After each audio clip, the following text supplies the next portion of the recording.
Sebelum menonton video ini, jangan lupa di like video ini ya. Penyebab Shopee PHK massal karyawannya, apakah mau bangkrut? Seperti yang kita tahu, baru-baru ini Shopee Indonesia mem-PHK ratusan karyawannya di Indonesia. Apakah itu karena mau bangkrut? Mari kita cari tahu penyebabnya. Secara ringkas dan sederhana akan saya jelaskan bahwa Shopee ini memiliki induk perusahaan yang namanya Sea. Nah, Sea itu memiliki dua anak perusahaan, yakni Shopee di bidang e-commerce dan Garena di bidang games. Selama ini, yang Shopee ini, dia tidak menghasilkan keuntungan, malah istilahnya bakar duit dan rugi terus setiap tahun. Sedangkan penyokong dananya adalah dari yang Garena ini, di PC gamenya. Di PC game Garena ini ada banyak seperti Free Fire, kemudian AOV, dan Garena-Garena lainnya, game-game lainnya. Nah, lantas kenapa yang di bagian e-commerce-nya ini, Shopee-nya ini mem-PHK karyawan? Itu karena yang pertama, di PC gamenya ini semakin mengalami penurunan pendapatan guys. Karena game-gamenya entah kenapa semakin tidak menghasilkan lagi, tidak sebanyak sebelum-sebelumnya. Penurunan minat pada game seperti Free Fire dan game-game Garena lainnya, entah kalah saing dengan game lain atau apa. Kemudian juga gamenya itu, dari divisi gamenya juga mengalami pukulan telak ketika gamenya diblokir di India guys. Seperti yang kita tahu, negara-negara di Asia termasuk India merupakan penyumbang pendapatan terbesar bagi divisi game dari Garena. Dan ketika game Free Fire andalannya Garena diblokir di India, maka mesin uang dari divisi gamenya Sea ini telah mengalami pukulan telak. Alhasil, hal itu akan berpengaruh kepada divisi lainnya, yakni e-commerce, yakni Shopee. Dan Shopee pun mulai merubah mindsetnya demi yang namanya kelangsungan bisnisnya.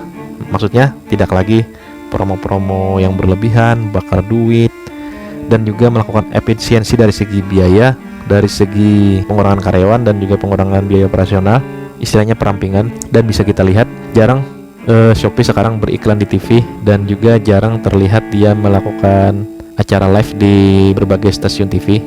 Sama dengan Ruang Guru juga mulai jarang karena mengalami hal yang sama. Dan hal itulah yang membuat Shopee melakukan yang namanya PHK karyawan. Tidak hanya di Indonesia, di Shopee di negara lain juga seperti di Brazil, di Eropa juga mengalami hal yang sama. Itu dari sisi internal. Kemudian dari faktor eksternal juga mempengaruhi, seperti kenaikan suku bunga, inflasi, kemudian resesi juga kan, ini ancaman ekonomi resesi dan pasar yang bergejolak. Itu membuat investor, selain dari dukungan dana sendiri, mereka juga didukung oleh investor luar, di mana investor ini akan beralih ke investasi yang aman di tengah ketidakpastian ekonomi.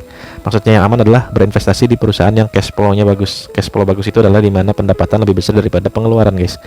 Sedangkan dari Shopee ini pengeluarannya yang lebih besar daripada pendapatannya guys. Jadi investornya pun mulai istilahnya mengkencangkan ikat pinggang untuk tidak selalu mengucurkan dana besar ke Shopee ini guys. Dan dari berbagai hal tersebut dapat dilihat juga kapitalisasi induk Shopee yakni Sea ini melorot dari sekitar 200 miliar US dollar pada Oktober 2021 menjadi 30,6 miliar di bulan September 2022.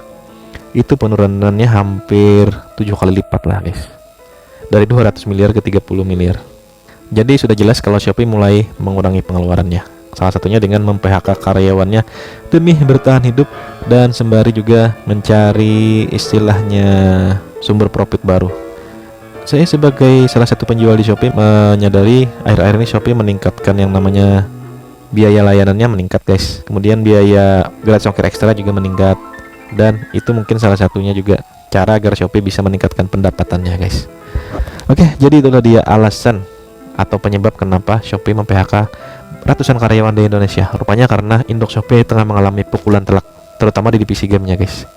Semoga informasi ini bisa memberikan pencerahan. Jangan lupa di like dan di share, dan sampai jumpa di video-video selanjutnya.